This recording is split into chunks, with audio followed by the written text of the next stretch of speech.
kita dalam iman. Nah, saudara, dari dua ayat ini saya menemukan ada satu kata yang diulangi, yaitu kata maju. Dikatakan di dalam ayat yang ke-12 tadi, saudara, jelas di sana dikatakan kemajuan Injil, ayat 12. Lalu kemudian di ayat yang ke-25, ada kata lagi kembali, kata maju itu di sana dikatakan makin maju. Ya, kamu makin maju. Nah, saudara yang terkasih di dalam Tuhan, nah dari dua kali kata maju ini diulang, saudara, saya mau mengangkat tema yang akan menjadi sorotan pembahasan kita pada pagi hari ini. Boleh saya sebut adalah Kristen yang mengalami kemajuan. Ini tema yang mau kita sama-sama perhatikan. Saudara, ketika Paulus memberikan kesaksian kepada jemaat yang ada di Filipi, ya, tentang pemenjaraannya, dia mengatakan bahwa meskipun dia ada di dalam penjara, dia melihat ada suatu kegerakan, revival, ya, yang terjadi di tengah-tengah pelayanan. Itu terbukti dari ayat yang tadi kita baca di dalam ayat yang ke-12, bahwa terlihat ada kemajuan Injil di sana. Meskipun Paulus mengalami pemenjaraan, tetapi dia melihat ada suatu perkembangan yang luar biasa terhadap pemberitaan Injil, saudara yang terkasih di dalam Tuhan. Nah, saya rindu, saudara yang terkasih di dalam Tuhan, bahwa kita semua mau melihat prinsip ini di dalam ayat yang ke-12 ini menjadi suatu acuan, ya, di dalam kita mengiring Tuhan, di dalam kita melayani Tuhan. Maksud saya adalah, saudara, sebagai orang Kristen yang sejati, orang Kristen yang beriman, orang Kristen yang sudah diselamatkan, kita semua harus memiliki suatu kerinduan bahwa dari hari ke hari kita akan melihat adanya suatu perkembangan, kita akan melihat revival, pergerakan-pergerakan kemajuan Injil itu harus terjadi di bawah kolong langit ini. Saudara yang terkasih dalam Tuhan, fenomena seperti yang dikatakan oleh Rasul Paulus ini bukan hanya saja terjadi pada zaman Rasul Paulus. Tetapi kalau kita sedikit mundur ke belakang, kita melihat bagaimana gereja mula-mula, ya saudara, mulai dari kitab Kisah Para Rasul pasal yang kedua. Waktu orang-orang memberi diri mereka bertobat, dibaptis, dan diselamatkan oleh Tuhan, kita menemukan, saudaraku, visi yang sama atau model warna yang sama ini menjadi ciri khas gereja mula-mula, di mana mereka rindu adanya suatu perkembangan, adanya suatu pertumbuhan, adanya suatu revival di tengah-tengah pelayanan pekerjaan Tuhan. Dan itu kita temukan, saudara yang terkasih di dalam Tuhan, bahwa hari lepas hari banyak jiwa-jiwa yang diselamatkan. Pergerakan semangat pelayanan yang begitu luar biasa itu terjadi, saudara yang terkasih di dalam Tuhan. Kita menemukan bahkan di dalam Kisah pasal 6, karena semakin bertambahnya pergerakan pelayanan itu, maka dipilihlah 7 orang yang dikatakan terkenal baik, penuh roh, untuk saudara membantu pelayanan pekerjaan Tuhan. Dan itu sangat berdampak juga bagi revival pergerakan pemberitaan Injil pada masa itu. Dikatakan dalam ayat 6, maka makin tersebar dan banyak orang menjadi percaya. Saudara yang terkasih dalam Tuhan. Nah, ini spirit yang kita harus miliki sebagai anak-anak Tuhan. Ini spirit yang harus kita miliki sebagai orang-orang percaya. Bahwa kita rindu ada penuaian. Kita rindu, saudaraku, ada pergerakan. Kita rindu banyak jiwa diselamatkan. Nah, ini harus menjadi inti daripada doa kita dan sekaligus juga menjadi motivasi bagi kita, dorongan buat kita sebagai orang-orang percaya untuk terus bersaksi, untuk terus, saudaraku, mengobarkan api penginjilan yang ada di bawah kolong langit ini. Saudara, itu hal yang pertama. Tapi jangan lupa, di bagian yang kedua di dalam teks yang tadi kita baca, bukan hanya saja Injil yang mengalami kemajuan, ya, tetapi juga orang-orang yang menerima berita Injil itu. Dikatakan di dalam ayat yang ke-25, supaya kamu makin maju. Nah, jadi saudara yang terkasih dalam Tuhan, ini suatu hal yang mesti balance. Di samping pergerakan Injil itu semakin luar biasa, semakin ada banyak orang yang menjadi percaya kepada Kristus, semakin ada banyak orang yang mengenal Tuhan, tapi kita tidak boleh lupa juga bahwa setiap kita yang sudah menerima Injil itu, setiap kita yang sudah percaya kepada Kristus itu juga harus mengalami kemajuan. Maksudnya adalah pertumbuhan rohani kita juga semakin lebih baik. Pertumbuhan rohani kita juga semakin lebih bagus. Pertumbuhan rohani kita juga semakin naik level, naik tingkat. Saudara yang terkasih dalam Tuhan, tidak hanya stagnan, tidak hanya standar saja. Nah, ini kita tidak boleh abaikan. Kadangkala orang sibuk dengan memberitakan Injil, dengan saudaraku melayani Tuhan, dengan menginjil, dengan saudaraku menyampaikan bagaimana pergerakan itu terjadi bagi banyak orang, namun kita sendiri tidak mengalami kemajuan Injil, atau kita sendiri tidak mengalami pertumbuhan di dalam Tuhan, tidak mengalami suatu iman yang semakin hari semakin lebih baik, maka saudara yang terkasih dalam Tuhan, itu terjadi sesuatu yang pincang, terjadi sesuatu yang tidak balance. Nah, karena itu pada pagi hari ini kita tidak hanya menyoroti soal bagaimana kemajuan Injil, tapi kita juga mau menyoroti soal bagaimana perkembangan iman kita, bagaimana pertumbuhan rohani kita dari hari ke hari. Saudara yang terkasih dalam Tuhan. Nah, saya mau membagikan beberapa prinsip yang kita mesti perhatikan supaya kita betul-betul mengalami dua kemajuan itu, ya. Kita betul-betul bisa mengalami dua kemajuan itu, saudara yang terkasih dalam Tuhan. Nah, ini menjadi sorotan kita pada pagi hari ini. Saya mau mulai dengan ayat, minta maaf sabar, saya perhatikan dulu. Ya, mari kita memperhatikan saudara yang terkasih dalam Tuhan, bagaimana supaya kedua hal ini bisa berjalan luar biasa di dalam hidup kita. Sama-sama bergerak maju. Ayat 12 dan ayat yang ke-13. Saya bacakan ulang teks ini buat kita sekalian, saudara, agar kita memahami prinsip yang kita tidak boleh lupakan untuk mengalami suatu kemajuan Injil dan juga kemajuan di dalam pribadi kita. Aku menghendaki saudara-saudara supaya kamu tahu bahwa apa yang terjadi atasku ini justru telah menyebabkan kemajuan Injil. Perhatikan ya. Apa yang terjadi atasku ini justru telah menyebabkan kemajuan Injil. Sehingga telah jelas bagi seluruh istana dan semua orang lain bahwa aku dipenjarakan karena Kristus. Nah, saudara, lihat ya. Saya ingin membawa kita untuk memahami situasi yang sedang dialami Rasul Paulus ini. Jadi, saudara, Paulus berkata bahwa apa yang terjadi atasku ini bicara soal kondisi yang sedang dialaminya pada waktu itu. Di mana, saudaraku, dia sedang dipenjara karena Kristus. Di ayat 13, di sana dijelaskan. Dia ada di dalam sebuah pemenjaraan. Tetapi saudara dikatakan justru pemenjaraannya itu mengakibatkan kemajuan Injil. Loh, ini agak sedikit aneh ya. Saudara, masa orang di penjara justru menyebabkan kemajuan Injil. Justru orang di penjara alami sesuatu yang tidak menyenangkan, alami sesuatu kesulitan, alami sesuatu yang tidak baik. Justru dia bilang di situ terjadi yang namanya kemajuan Injil.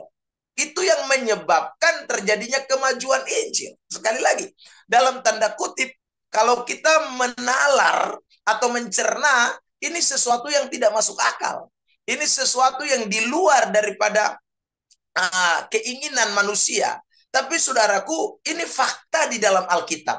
Ini suatu pembelajaran yang kita tidak boleh lupakan. Bahwa ternyata situasi-situasi tertentu Tuhan bisa pakai untuk menjadi alat di mana Injil itu semakin berkembang. Jadi situasi-situasi dalam hidup kita, saudara yang terkasih dalam Tuhan, yang tidak menyenangkan itu, yang terkadang membuat kita gelisah, yang terkadang membuat kita dalam keadaan yang tidak enak, tidak menyenangkan, justru Tuhan bisa pakai keadaan-keadaan itu untuk menyatakan bagaimana pergerakan, kemajuan, pemberitaan Injil itu dapat terjadi. Nah, saudara terkasih dalam Tuhan, ini yang kita sama-sama harus memahami sebagai orang-orang Kristen, Karena kalau kita tidak memahami ini, waktu kita diperhadapkan dengan situasi-situasi yang tidak menyenangkan, waktu kita diperhadapkan dengan situasi-situasi yang sukar, waktu kita diperhadapkan dengan keadaan-keadaan yang sulit, saudaraku, terkadang itu justru membuat kita down. Justru itu membuat kita lemah. Justru itu membuat kita merasa ini situasi yang membuat saya tidak bisa mengalami sebuah pergerakan. Tapi saudara, di mata Tuhan, dalam kacamata Tuhan, justru situasi-situasi yang Tuhan izinkan itu dapat menyebabkan adanya kemajuan Injil. Itu dapat membuat saudara terkasih dalam Tuhan, pemberitaan itu menjadi semakin lebih dahsyat. Ini saudara terkasih dalam Tuhan, kita bisa juga bandingkan dengan kasus di mana gereja mula-mula, waktu mulai bertumbuh, dan kemudian dikatakan di dalam Kisah Para Rasul pasal yang ke-7, pasal yang ke-8, bagaimana Stefanus mati dibunuh, dan juga saudaraku, gereja mulai mengalami penindasan, penganiayaan. Itu justru tidak membuat gereja justru hilang. Itu tidak membuat kemudian gereja lalu saudaraku tutup pintunya. Justru di saat penindasan, penganiayaan itu terjadi, terjadilah diaspora. Terjadilah saudaraku yang namanya pertumbuhan Injil. Terjadilah di mana pergerakan Injil itu menjadi nyata. Sehingga saudaraku, Injil itu tersebar bukan hanya saja di sekitaran daerah Yerusalem, tapi mulai sampai kepada daerah Asia-Asia. Ya, itu mulai saudaraku terjadi pergerakan yang luar biasa. Padahal situasi pada waktu itu tidak menyenangkan. Gereja sedang mengalami tekanan-tekanan yang luar biasa. Gereja mengalami penindasan yang luar biasa. Tapi situasi itu Tuhan pakai untuk kemajuan Injil dinyatakan. Nah, ini saudara rahasia atau prinsip yang sama-sama kita mesti renungkan pada pagi hari ini. Saudaraku, terkadang Tuhan membawa kita ada dalam kesukaran, kesulitan tertentu, ya, sebagai batu loncatan untuk Injil itu dapat disebarluaskan, untuk Injil itu dapat dinyatakan. Kadang-kadang dalam situasi kita yang terlalu nyaman, kita akhirnya tidak lagi memikirkan soal kemajuan. Berapa banyak orang yang ketika sudah diberkati Tuhan, dia tidak lagi ingat akan kemajuan Injil di dalam dirinya. Dia tidak punya spirit, tidak punya semangat untuk bertumbuh di dalam Tuhan. Yang dia pikir uang, yang dia pikir money, yang dia hitung uang, yang dia pikirkan bagaimana usahanya, bagaimana bisnisnya. Dia sibuk dengan semuanya itu. Tapi terkadang Tuhan mengizinkan situasi-situasi yang sulit dalam hidup kita untuk kita kembali introspeksi, untuk kembali kita melihat kepada titik yang sebenarnya, supaya kita bisa terus punya api semangat yang melayani pekerjaan Tuhan, yang saudaraku terus berkobar bagi pemberitaan Injil, yang mau untuk saudaraku memberi hidup kita kepada Tuhan. Itu ketika kita ada dalam situasi-situasi yang tidak menyenangkan, Tuhan mengingatkan kepada kita akan hal-hal itu, saudara yang terkasih dalam Tuhan. Nah, karena itu sekali lagi hari ini saudaraku, ketika kita sedang diperhadapkan dengan situasi apapun, bersyukurlah, karena di saat itu bisa jadi Tuhan inginkan untuk kita melihat suatu kemajuan yang terjadi dalam pemberitaan Injil, bahkan juga dalam pribadi kita, dalam pertumbuhan iman kita. Itu hal pertama yang saya mau sampaikan kepada kita. Yang kedua, saudara yang terkasih dalam Tuhan, ketika seseorang menghadapi bagaimana seorang itu dapat melihat adanya kemajuan Injil, ya, baik itu di dalam pribadinya, bahkan juga dalam pergerakan pemberitaan Injil. Yang kedua, mari kita memperhatikan di ayat 14. Ya, sampai dengan ayat yang ke-18. Saya bacakan. Dan kebanyakan saudara dalam Tuhan telah beroleh kepercayaan karena pemenjaraanku, untuk bertambah berani berkata-kata tentang firman Allah dengan tidak takut.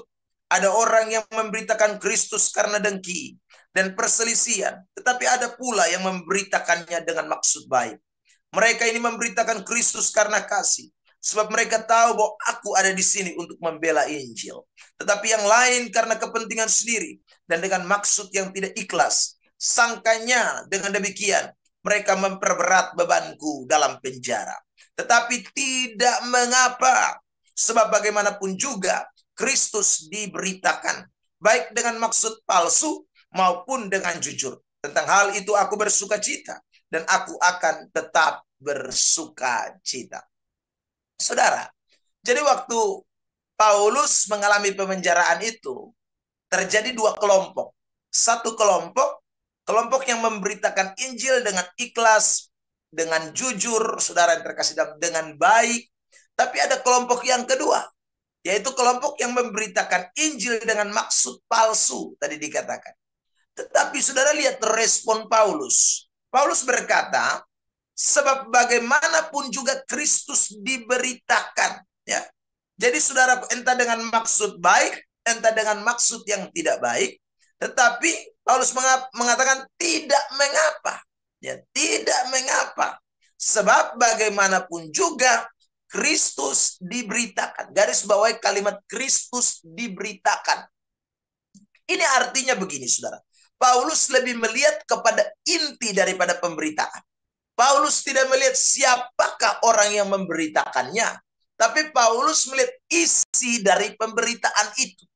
Saudara yang terkasih di dalam Tuhan Yesus Kristus, ya. Ini penting buat kita sekalian. Tidak mengalami pergerakan karena selalu melihat sisi pemberita. Tidak melihat, saudaraku, ajaran atau berita yang disampaikannya. Saudara yang terkasih di dalam Tuhan Yesus Kristus, saya mau berikan contoh. Misalnya Matius pasal 23 ya. Saya soroti ayat ini mulai dari ayat yang kedua. Matius pasal yang ke-23 ayat yang kedua. Saya bacakan. Ahli-ahli Taurat dan orang-orang Farisi telah menduduki kursi Musa. Sebab itu, Yesus katakan ini, turutilah dan lakukanlah segala sesuatu yang mereka ajarkan kepadamu. Tetapi janganlah kamu turuti perbuatan-perbuatan mereka. Karena mereka mengajarkannya, tetapi tidak melakukannya. Saudara, jadi Yesus suruh nih, turuti dan lakukan segala sesuatu yang mereka ajarkan. Ini sudah pasti muncul, saudara, fenomena di mana orang Farisi itu mengajarkan sesuatu tetapi mereka tidak melakukan.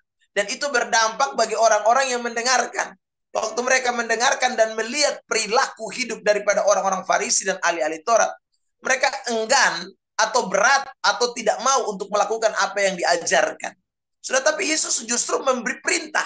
Yesus justru memberikan, saudaraku, anjuran supaya ayo, ya, dengarkan, lakukan apa yang mereka ajarkan. Yang penting jangan ikuti perbuatan mereka. Jadi saudara lihat, Yesus sedang menyoroti isi pemberitaan mereka. Yesus tidak menyoroti soal pribadi mereka kepada orang-orang yang saat itu menjadi penganut agama Yahudi, saudara. Nah, ini penting sekali juga buat kita anak-anak Tuhan, orang-orang percaya. Pertumbuhan iman kita itu tidak berdasarkan siapa yang memberitakan, tapi pertumbuhan iman kita itu berdasarkan pada apa isi daripada pemberitaan.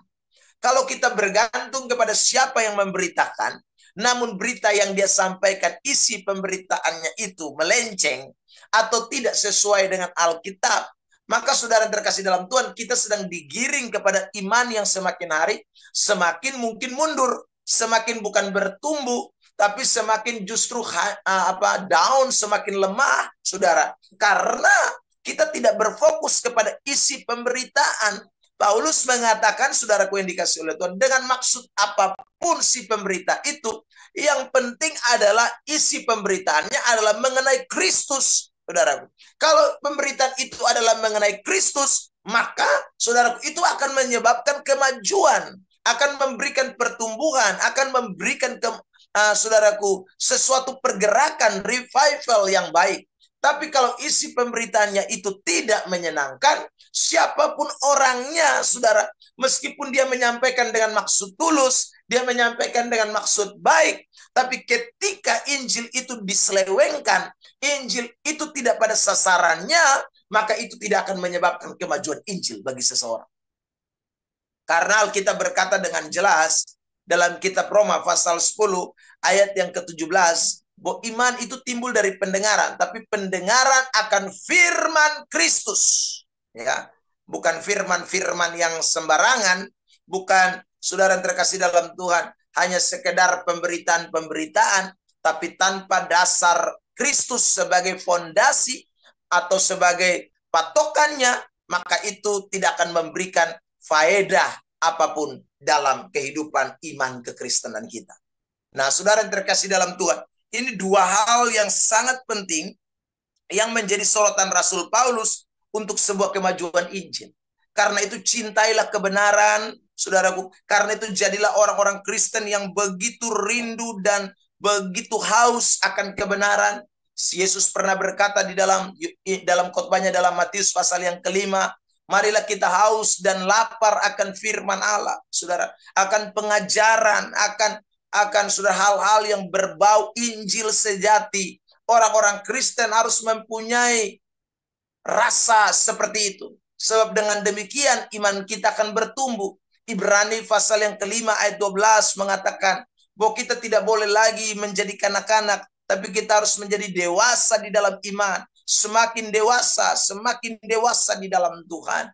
Itulah yang disebut dengan kemajuan Injil. Itulah yang disebut dengan saudaraku orang-orang yang mengalami pergerakan di dalam Tuhan. Pada pagi hari ini sekali lagi saudara, mari kita semua pikirkan dua hal penting ini. Pikirkanlah kemajuan Injil dan pikirkanlah kemajuan kerohanian kita, iman kita di dalam Kristus Yesus. Kalau kita memikirkan dua hal itu, maka saudara ada dua bagian penting yang saya sudah seberangkan bagi kita. Yang pertama, saudara, situasi apapun lihatlah dari kacamata Tuhan. Bahwa Tuhan mampu memakai situasi itu justru menjadi alat untuk kita mengalami yang namanya kemajuan di dalam Tuhan. Justru Tuhan memakai situasi-situasi itu untuk membawa kita mengalami sebuah pertumbuhan, bukan justru kemunduran. Yang kedua, saudara terkasih dalam Tuhan, yang kita tidak boleh lupakan pada pagi hari ini bahwa Tuhan rindu kita mengalami pertumbuhan. Dan pertumbuhan itu tentu dari firman Kristus yang diberitakan, dari Injil sejati yang kita dengarkan. Bukan dari siapa sang pemberitanya, bukan dari siapa orangnya, tetapi apa isi dari pemberitaan itu. Itu yang akan membuat saudara mengalami pertumbuhan. Kiranya firman Tuhan ini menolong kita pada pagi hari ini. Semakin hari kita semua yang ada di penjaga menara semakin maju di dalam Tuhan. Kita akan melihat pergerakan api Injil Kristus boleh menyala di seluruh Indonesia karena ada orang-orang yang punya perhatian khusus bagi Injil Kristus. Tuhan Yesus memberkati kita sekalian. Mari kita berdoa.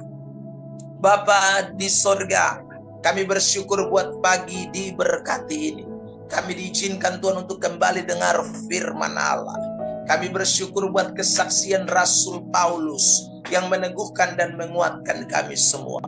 Apapun situasi hidup kami hari ini, kami tahu ada di dalam rencana Tuhan.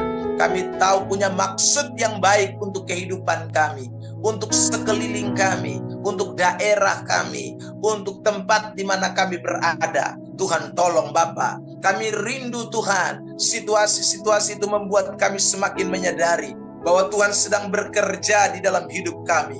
Tuhan sedang membawa kami kepada suatu pergerakan iman. Supaya kami tidak menjadi stagnan, supaya kami tidak diam, supaya kami tidak menjadi orang-orang Kristen yang bersantai-santai, lalu melupakan inti daripada panggilan kami. Pada pagi hari ini yang berdoa dalam nama Yesus, kobarkanlah api penginjilan itu bagi setiap kami. Dimanapun kami berada, kami boleh menunjukkan ada kemajuan iman kami di tengah-tengah kehidupan kami. Terima kasih Bapa di sorga. Tuhan tolong hari-hari ini ada begitu banyak fenomena orang-orang Kristen sudah tidak lagi mau mendengarkan Injil sejati, ajaran-ajaran sehat yang memberikan pertumbuhan iman. Orang lebih antusias kepada siapa sang pemberitanya. Oh Tuhan tolong kami supaya kami bukan menjadi orang-orang yang seperti itu, tapi kami boleh bertumbuh di dalam iman. Kami haus lapar akan Injil, bukan siapa sang pemberitanya. Tuhan tolong kami semua Bapa, supaya kebenaran-kebenaran itu memberikan pertumbuhan atas hidup kami. Kami Tuhan dapati semakin dewasa, semakin meninggalkan kekanak-kanakan, semakin menjauhkan hal-hal yang Tuhan membuat kami menjadi orang-orang yang tidak bertumbuh di dalam iman. Kami berdoa di dalam nama Yesus. Semua yang ada di penjaga menara, Tuhan dapati satu persatu. Dan kami percaya orang-orang yang mengalami kemajuan iman di dalam Tuhan, orang-orang yang mengalami kemajuan Injil di dalam Tuhan, mereka akan melihat campur tangan Tuhan. Ada pembelaan Tuhan yang khusus, ada berkat Tuhan yang sungguh dinyatakan. Terima kasih Bapa di sorga. Sebagaimana Rasul Paulus, dia tetap sukacita, dia tetap melihat pembelaan Tuhan, dia tetap melihat penyertaan Tuhan. Kami percaya itu juga berlaku atas setiap kami yang dengar firman Tuhan pada pagi hari ini. Terima kasih Bapa di sorga, tandai setiap kami satu persatu Tuhan. Tuhan kenali kami, tidak ada yang tersembunyi. Kami percaya Tuhan Yesus, Allah ada di pihak kami. Allah akan melakukan perkara-perkara yang jauh lebih besar dari apa yang kami doa dan kami pikirkan. Kami terus berdoa menyerahkan Tuhan visi misi pelayanan pekerjaan Tuhan yang sedang berkembang, terutama di daerah-daerah pelosok, di daerah-daerah yang sulit terjangkau. Hamba berdoa dalam nama Yesus Tuhan, kobarkan api penginjilan itu, dan biarlah Tuhan penjangkauan jiwa-jiwa akan sampai ke daerah-daerah itu. Kami percaya ada orang-orang yang Tuhan putus, ada orang-orang yang Tuhan pilih dan tetapkan untuk melakukan pemberitaan Injil. Terima kasih Tuhan, Tuhan pakai media-media yang ada ini Tuhan, termasuk YouTube yang sedang Tuhan pakai secara khusus, channel Penjaga Menara ini. Tuhan jadikan ini berkat bagi banyak orang untuk menjangkau banyak jiwa. Terima kasih Bapa di sorga. Kami bersyukur pagi hari ini karena Tuhan sudah melawat kami sekalian dengan kebenaran-Mu. Terima kasih Tuhan. Segala hormat, pujian, kemuliaan, sanjungan hanya bagi Engkau, Sang Pemilik kehidupan. Di dalam nama Tuhan Yesus Kristus, Kepala Gereja, kami sudah berdoa mengucap syukur. Haleluya.